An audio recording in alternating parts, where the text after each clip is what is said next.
Hi, and welcome.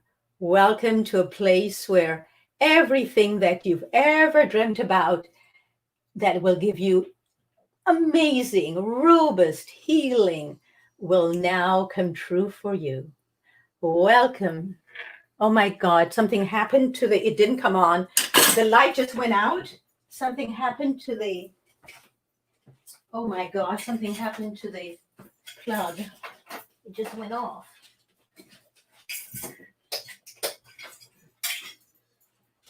Okay, turning it back on. Okay, for some reason it went off, so we're starting all over again.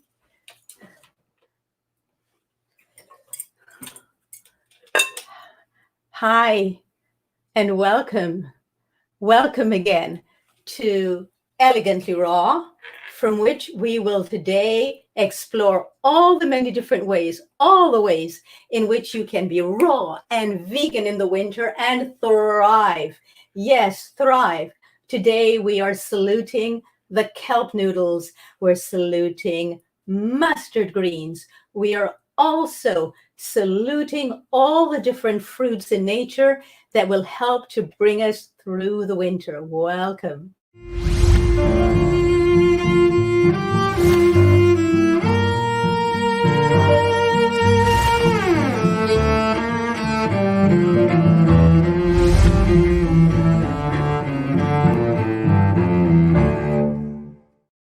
Hi, everyone. Thank you for being here with us today. So here we go. This is what I'm talking about when I say the fruits that will help us through the winter. Do you recognize this? For those of you who like the jalapeno pepper, you will recognize this. If you do not like pepper, that's fine. We also have onions. We've got garlic. And look, we have the tamarind. Yes, we actually are going to be featuring the tamarind today as we make an incredibly, deliciously, devilishly healing sauce or dressing for you today as we explore all the gifts of nature, including the turmeric, of course. And we have the ginger, which we will also be using today. Last week, if those of you were with us, you remember David was here. And last week we used his hot sauce.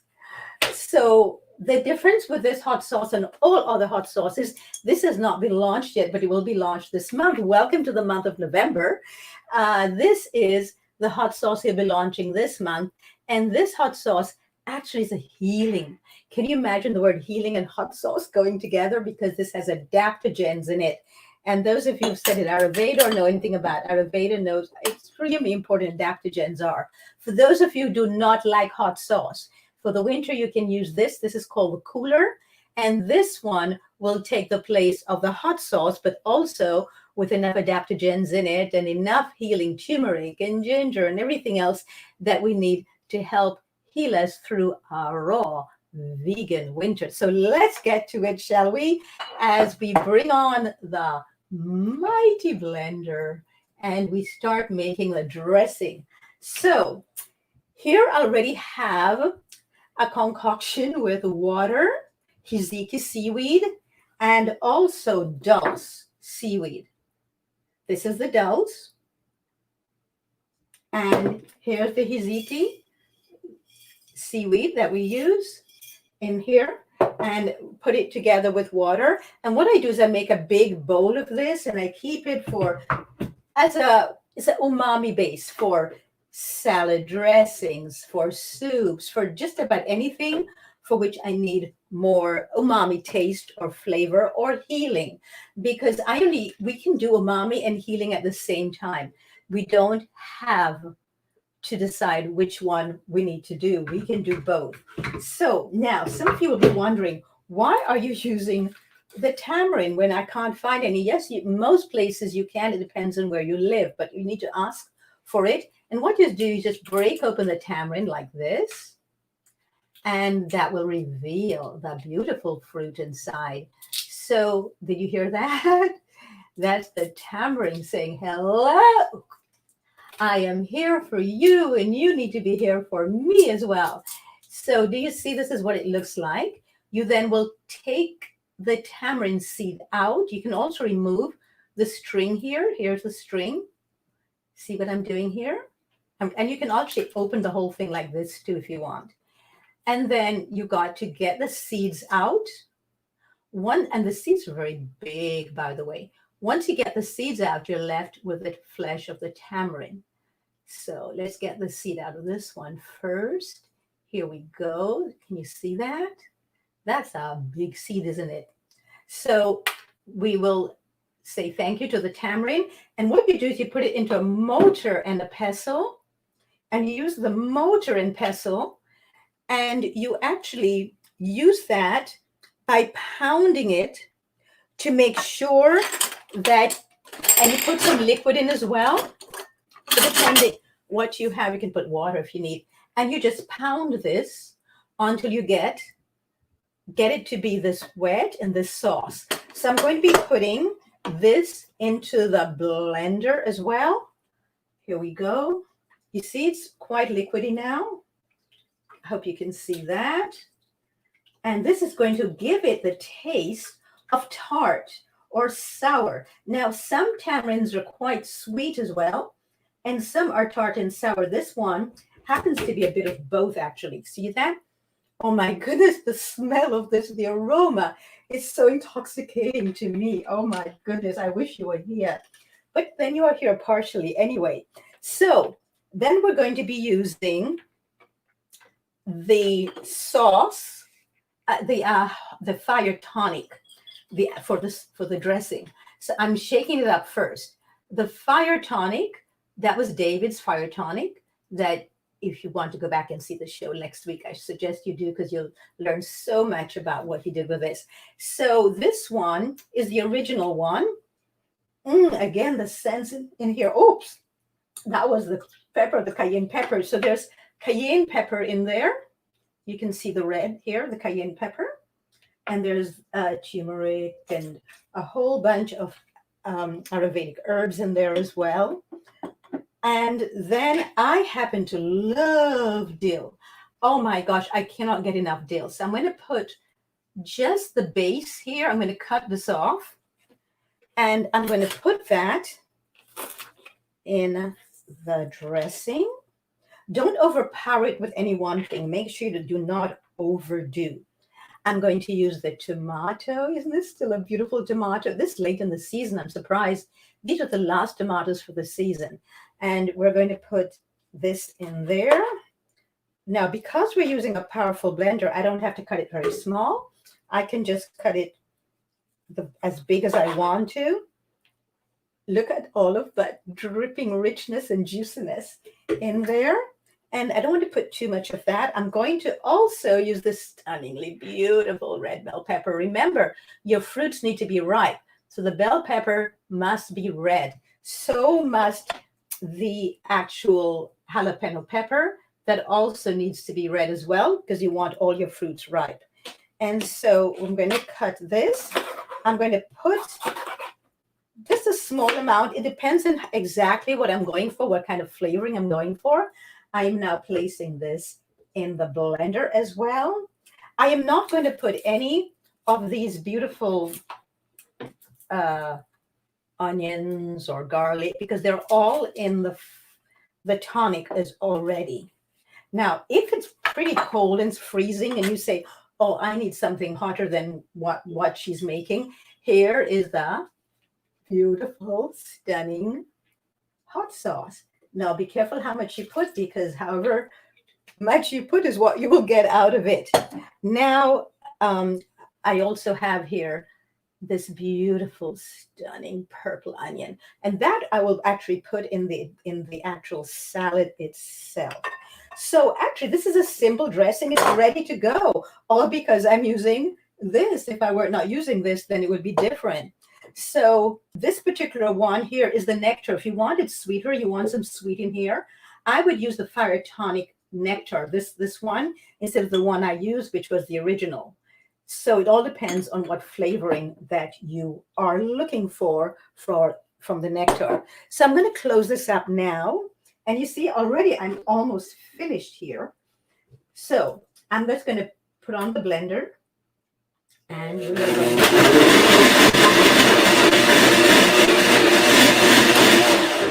See, that was it. Simple, very easy. And now, because of the magic of this blender, the smells are just intoxicating here. So here we go. Here's your dressing. Now, if you want a thicker dressing, you can put in some nutritional yeast, which I have here, and that will thicken it up a lot. It depends on how much you want in it. Or if you want, you just put less of the water that I had in there before with the seaweed. You just make sure that there's a lot less of that. And you put in some more solid of the solid things, like much more seaweed in there and less water. So it all depends on how thick you want it or how thin. I happen to like my sauces thin. Now, I'm going to be cutting up some of this gorgeous, beautiful, beautiful purple onion for the salad. So I'm still in the midst of making the salad, but I've made most of the things for the salad before. We actually still have some corn left at the farmer's market today. I found corn. I was very surprised. These are the last of the corn of the season. So I'm putting this also in the salad. We're going to be having corn today in the salad, raw corn in our salad. And so I am just going to cut this off of here. For those of you who've never eaten raw corn, look how easy this is. You just go straight down. Now, sometimes, depending on the knife you have, I have a ceramic knife. I only use ceramic knives, and I prefer to use ceramic everything because it's non-toxic, and it also does not change the energy of the food at all in any way, shape, or form. So you will see that nothing oxidizes. Like I can cut an apple with the ceramic knife. I can cut into an avocado, and it never changes its color ever. So here we already have the kelp noodles. So kelp is really important in the winter if you want something chewy to bite into. And this is a whole bunch, it looks very small right now, but this was a lot of mustard greens that have been marinated. And I'll teach you during the winter months how to do all these these marinades, because there's a lot of things that you can marinate. And it makes an enormous difference when you marinate them, because not only will you have them ready-made, ready for you in the fridge when you're ready to go, but also you will find that when you marinate things, you actually, if you marinate them in things that are very healing, then you get a really healing concoction at the end. And you want everything. I prefer to think of food as medicine and to make sure that everything is there for healing, while at the same time not losing any of the deliciousness. So there we have that. Now I'm going to also put in something I marinated before, and these are shiitake mushrooms, which I love shiitake mushrooms. Now I know you're going to say, oh my gosh, that's a lot of pepper. I see all that red. Yes, that was the jalapeno pepper that I put in there. You don't have to put the jalapeno pepper. When I marinate, for the winter, I tend to, yes, marinate an awful lot with peppers, because not only for the heat of the pepper and the healing energy of it, but simply because of the taste. I happen to love pepper, but you don't have to do that when you marinate this. And I will teach you how to marinate shiitake mushrooms in one of the shows during the winter. So don't be concerned if you say, but I don't know how to do that. So now we've got the shiitake mushrooms. We've got the onion the purple onions I put in there. We've got the mustard greens. See all that? We've got the corn, and I'm going to still put in some more things in here. I'm going to cut up some of this red bell pepper and put that in there as well. Now, the reason why it's important to finish up using the fruits of the season of the summer, when we're in autumn, we have not gone into winter yet, is because, this is what the animals do. You will see a lot of the squirrels and the bears running around looking for the last bits of the berries right now too, so that they can actually fill up on those before their winter hibernation begins. And so should we. So even though it might be a chill in the air, still feel free to use them as long as they're still growing. And of course, I'm going to use the dill because I really, really, really love dill. And again, you don't want to use too much at all. And then if you want to, because I happen to like a lot of color and I happen to like a lot of beta carotene, you can also cut up some carrots in there as well. And I like the colorful ones, so I already have carrots that were cut up when I marinated the mustard greens, and a bit was left over, so I put that in the shiitake mushrooms when I marinated that as well.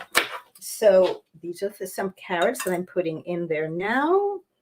I'm just going to show you what we have so far so you can see. This is what it looks like right now, but we're not finished yet. We're almost there. And I'm just going to cut up some more of this. I'm not putting any of the tomatoes in there because I made a very liquid dressing. There is no need to put the tomatoes. The tomatoes will add even more moisture to it. But what I love about what we're making today is that you can put a plethora of things. I'm just giving you what I got at the farmer's market this morning. That's how I decide what I'm making, is what's available at the farmer's market. How I love these carrots. Aren't these just stunning? I mean, nature just gives us the most stunningly beautiful array of items from which to heal. And we ignore them and instead go the opposite way to laboratories and to industries and corporations and companies. We need to stop that and start taking care of ourselves in a way that the planet and humans and all animals benefit. And it's okay if you're there where you are now. We need to meet ourselves wherever we are. Just know that we invite you and you can join us whenever you're ready to go this route as well, where everything you eat comes straight from nature. But when you're ready, do not force yourself unless you're ready. If you do that, then you have the whole idea of this show is to change our relationship with food. And we're going to delve into that in a really strong way today because we have the most incredible guest, which I'm going to be bringing on in a moment, which will help us to focus on that as well. So here we go. These are all the items that I brought in. Now we just need to mix this in and stir this in. And once I put the dressing in there, then it's going to look very different. So I'm going to see that's the white that's on top. These are the kelp noodles. So I'm now going to place the dressing in there. You notice I didn't put any salt. You can, if you want, put some namashoyu, which I probably will. And I didn't put any oil. But if you want, you can also put some oil in there. If you're going to put oil, might I suggest that it's only mainly or only, especially because it's winter, hemp seed oil or black sesame oil. You know, sesame has the most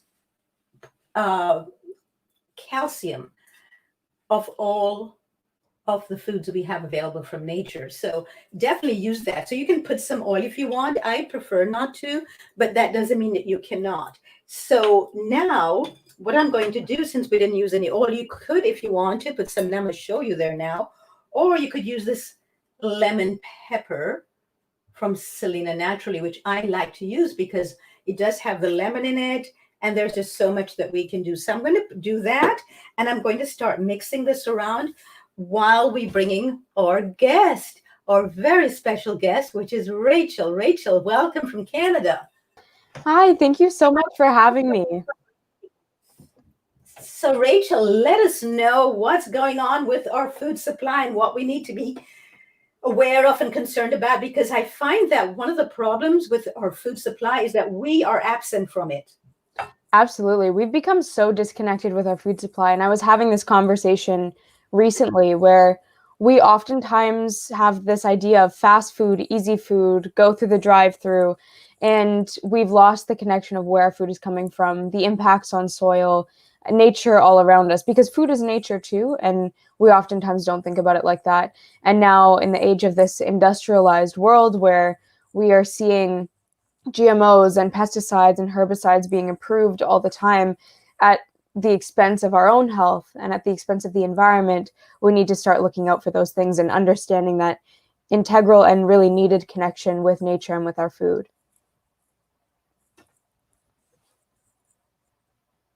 So, Rachel, a lot of people in the US still do not know anything about you. Of course, in Canada, you're much more well known. But could you tell us just something about yourself? Give us a little background because you've got quite an interesting background. Yeah, absolutely. So I started Kids Right to Know. It's an organization, and we focus on teaching kids about the importance of healthy eating, as well as adults. I think everyone has the right to know what they're putting in their bodies, the right to choose the kind of world that they're supporting, depending on the type of agriculture they're supporting. And so I started that about 10 years ago now, and we've been working tirelessly since to gain more transparency in our food system. We have to start asking the questions: why is our government not regulating? Why are corporations allowed to have a say in what is safe and what isn't? The same corporations that are making products are providing our governments the studies. And I find it so interesting that oftentimes people in the US look at Canada as being so much better, not having as many chemicals or preservatives or genetically modified foods. But the reality is, it's very similar. Our regulation is abysmal, and we're reversing in a lot of ways. We're going back towards industrialized systems instead of moving forward to traditional regenerative organic farming. And that's a really unfortunate reality. And what exactly would you propose to somebody who's just finding out or just getting interested now in the fact that our food supply is one of the most toxic elements of our lives? Now, isn't that strange that our food supply is one of the most toxic elements of our lives? What is it that you want people to know today to take away from here, to start working on, and to be aware of in their own lives? I think we need more people to be a part of the food movement. I think that is the integral thing that I hope people take away from this. And we have lost so much of our connection again with food, and we don't often think about where it comes from or who grew it or who was at the front lines and exposed to pesticides and herbicides, or what the effect on the soil is. And when our soil is damaged, it releases carbon into our atmosphere.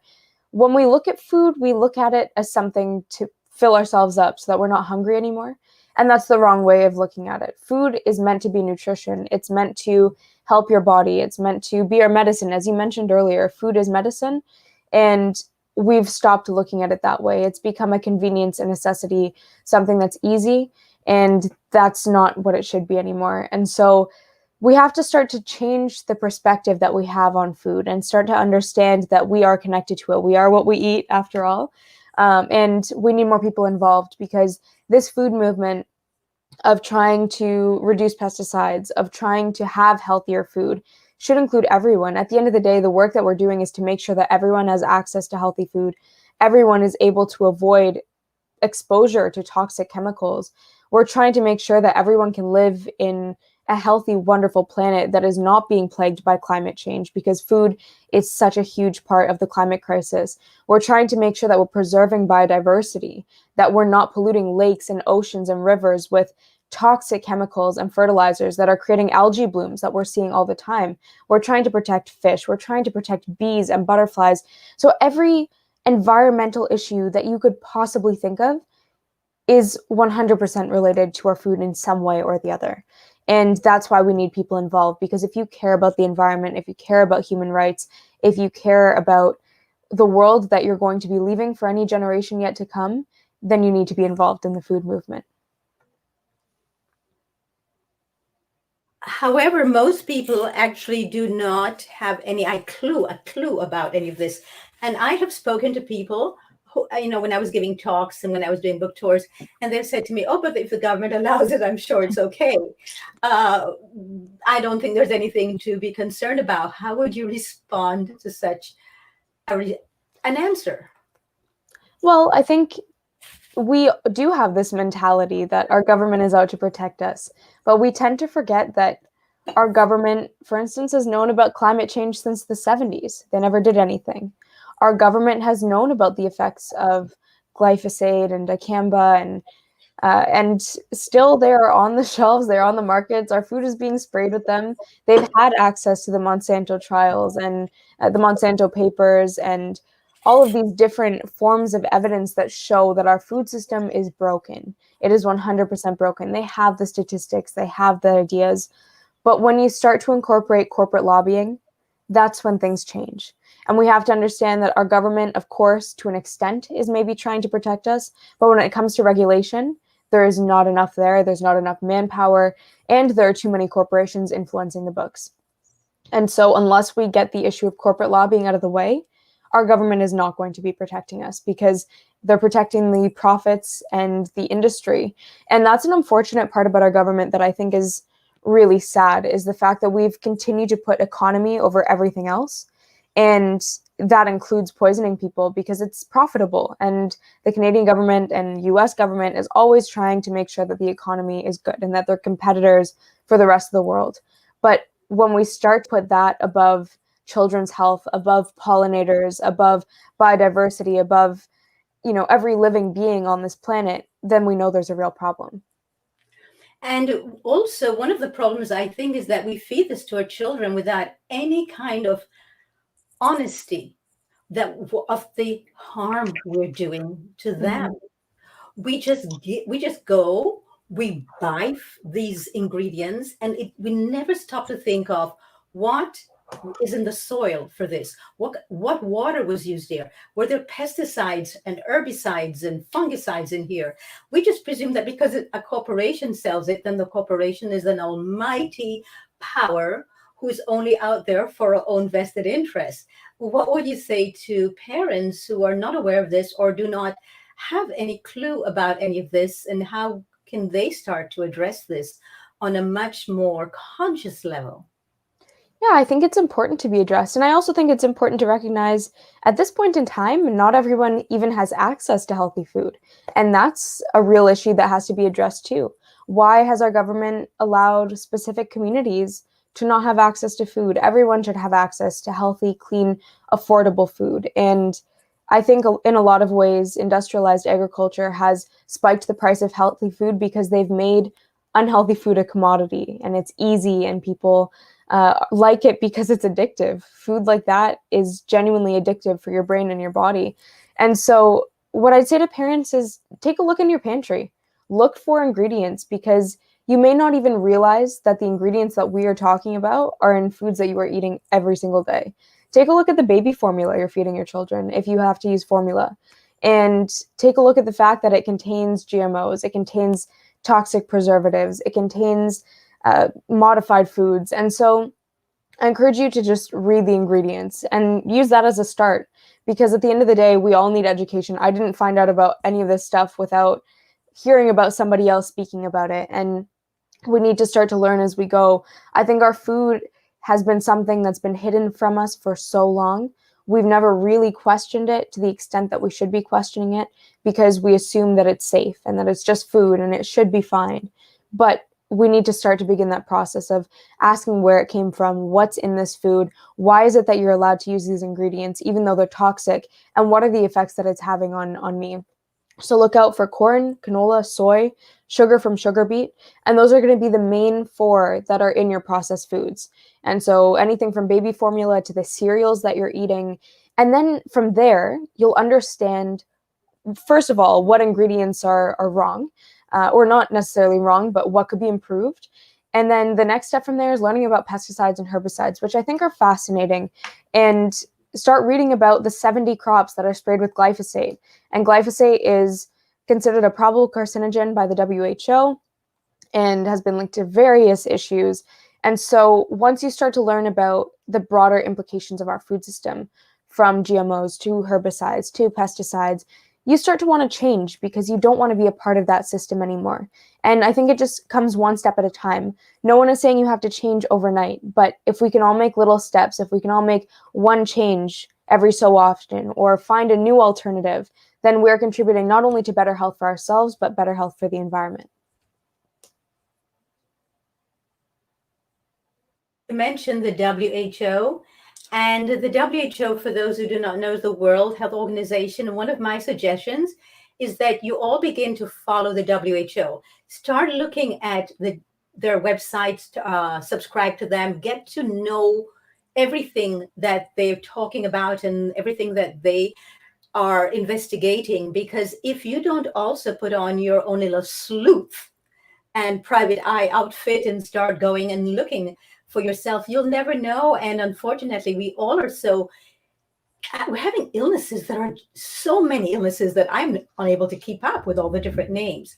And we are wondering, why is it that with all these illnesses, we're not getting any better, even although we're going to more and more doctors, we're getting more and more medication, and yet we seem to be getting worse. And a lot of mental health. And to what do we ascribe this mental health? Could you just for a brief minute just explain what GMOs mean, please, Rachel? Sure. So GMOs are genetically modified organisms, and it's where they take DNA from one species and insert it into another to introduce a new trait. And it sounds complicated. The two main ones right now are pesticide producing and herbicide resistant.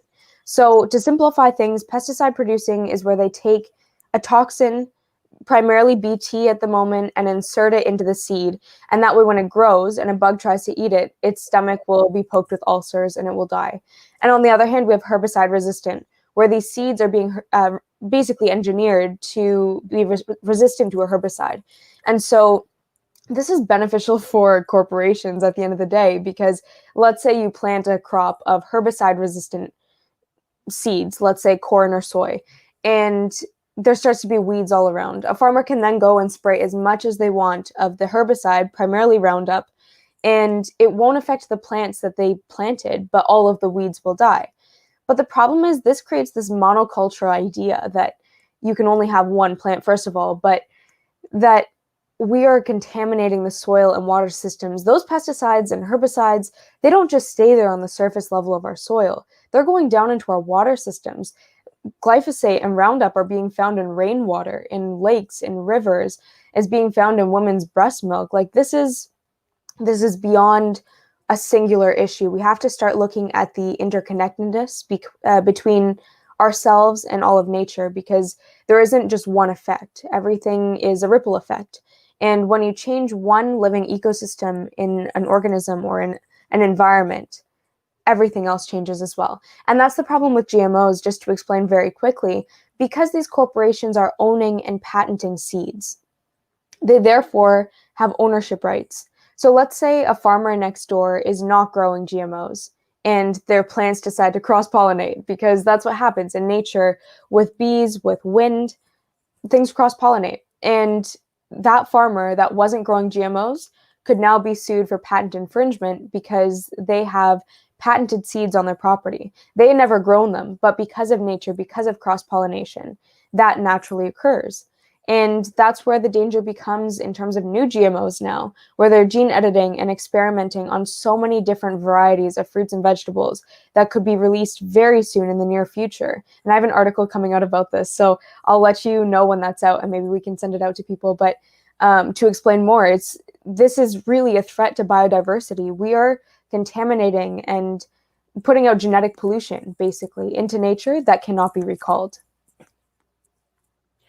And we will be having Rachel back on every month. She's a roving journalist from Canada there's a lot behind her and her whole background, which you will get to know as we go along, but you will get to know her very well if you stay with us every Sunday at this hour. Unfortunately, the time has gone by very fast. But I am trusting that you all have taken a moment to listen to Rachel. I suggest you join the WHO and that you go to Rachel's sites. Rachel, where can people find you?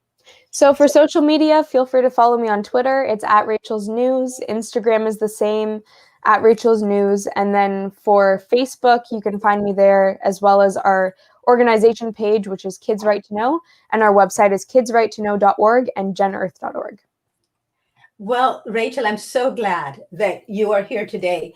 And here's the salad that I've just finished making. I have been tossing it. And so this is a winter salad that will so satisfy any needs or any cravings for heat and for nutrients, that will not just enliven you throughout the winter, but heal and nourish you and nurture you and be completely and totally from nature as you yourself are. And so, one of the things that I would like to see is for more people to start really changing the relationship with food and embracing the foods from nature, because we are not only part of nature, as Rachel said, we are actually nature, everyone. So please think about what it is that you're doing with your food supply. Think about what it is you're putting in your mouth each day. And at some point, we'll go beyond food, because there's also genetically modified cotton. Most cotton that's not organic is. And now we have genetically modified mosquitoes, Mhm. genetically modified eucalyptus trees, that goes on. And that is why you're going to be learning a lot. It's like going to university here while you're learning how to eat in a very restorative fashion, and all that deep deliciousness straight from nature.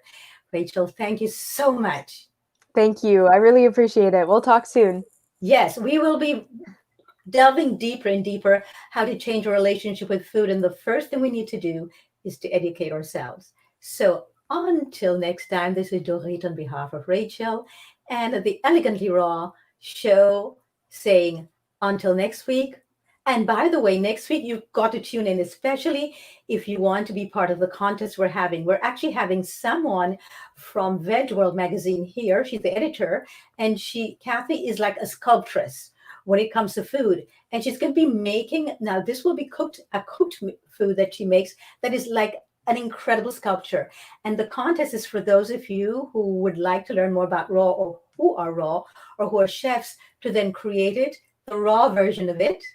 And then we will announce the winner at the end of December, and then you'll be getting some prizes. So we're going to be looking at beautiful things from the cooked food world that we can recreate in the raw food world, and you're going to get your creative juices flowing as you completely and totally embrace learning from the cooked food world things of art that we can also make in the raw food world. So until next week, everyone, thank you, Rachel.